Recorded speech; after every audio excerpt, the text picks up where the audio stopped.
Howdy. The more I thought about this speech, the more I thought about Bilbo Baggins's 111th birthday. For those of you who aren't nerds like me, this is an event that happens in the first chapter, excluding the prologue about hobbits, of J.R.R. Tolkien's The Fellowship of the Ring, the first book in the Lord of the Rings trilogy. And while it might seem odd to start the greatest fantasy trilogy with a birthday party, this party is one of the most important parties that has ever occurred. This party is what sets off the events of the trilogy as a whole. The Council of Elrond, Frodo and Sam on Mount Doom, the Ride of the Rohirrim, all happened because of this birthday party. I'd like to start by reading some passages from my 50-year-old copy of The Fellowship of the Ring. Bilbo Baggins called it a party, but it was really a variety of entertainments rolled into one. He gave away presents to all and sundry. Hobbits give presents to other people on their own birthdays, not very expensive ones as a rule, and not so lavishly as on this occasion, but it was not a bad system. On this occasion, the presents were unusually good. After the feast, more or less, came the speech. "My dear people," began Bilbo, "my dear Bagginses and Boffins, and my dear Tooks and Brandybooks, and Grubbs and Chubbs, and Burrowses and Hornblowers, and Bulgers, Greyskirtles, Goodbodies, Brockhouses, and Proudfoots. Proudfoots. And also my good Sackville Bagginses, that I welcome at last to Bag End. Today is my 111th birthday. I am 11-1 today.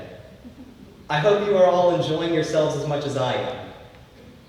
I have called you all together for a purpose. Indeed, for three purposes.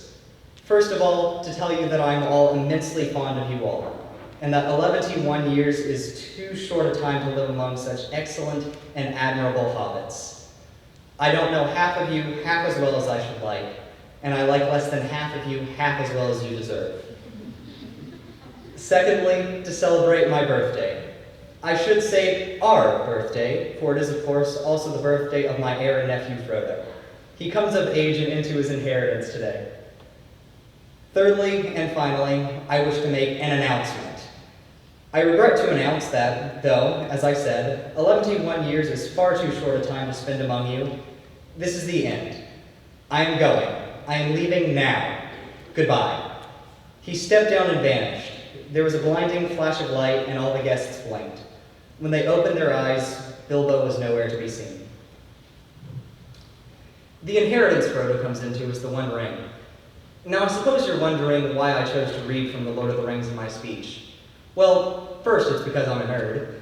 And second, it's because I hope to recreate parts today.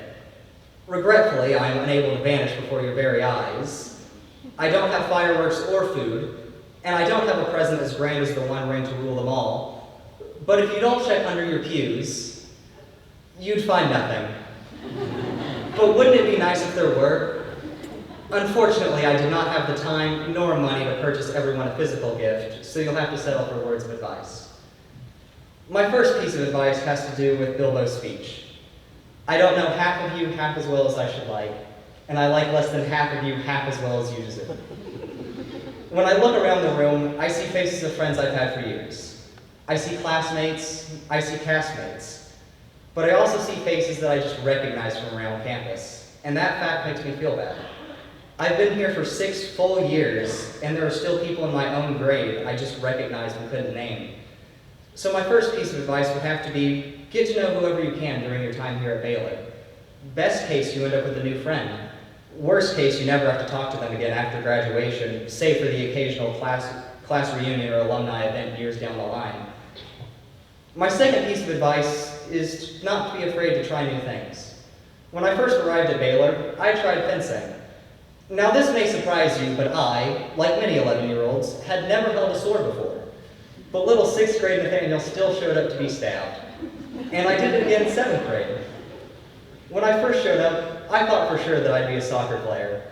I'd been playing in rec leagues for as long as I could remember, and playing on my school team was the dream. Well, one season on the middle school JV team was enough to confirm that competitive soccer wasn't for me. 6th grade year was full of firsts, because it was also the first time I tried theater. And while I played a tree, a dancing tree, mind you, but still a tree, It was enough to confirm my love of acting, which brings me to my third and final point. Just have fun. I stay in theater because it's fun, and I love and adore everyone there who makes the magic of theater happen. I read from the Fellowship of the Ring because it's fun. I run around with my dog when I get home because it's fun, both for me and the dog. You only have a few years at Baylor when compared to the rest of your life that's ahead of you. So why not make them fun? I hope to look back at my time on Baylor and remember all the good times I've had. So I implore you to enjoy it while you're here, especially my fellow seniors. Let's enjoy our last 7 months here. Now I've vacillated on how to actually end my speech, but I think I'll just leave you with another Tolkienian poem. This song is sung by Bilbo as he leaves the Shire for Rivendell after the party.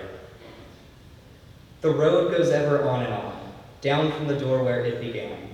Now far ahead the road has gone, and I must follow if I can. Pursuing it with eager feet until it joins some larger way, where many paths and errands meet, and whither then, I cannot say. Thank you very much. It's been a pleasure.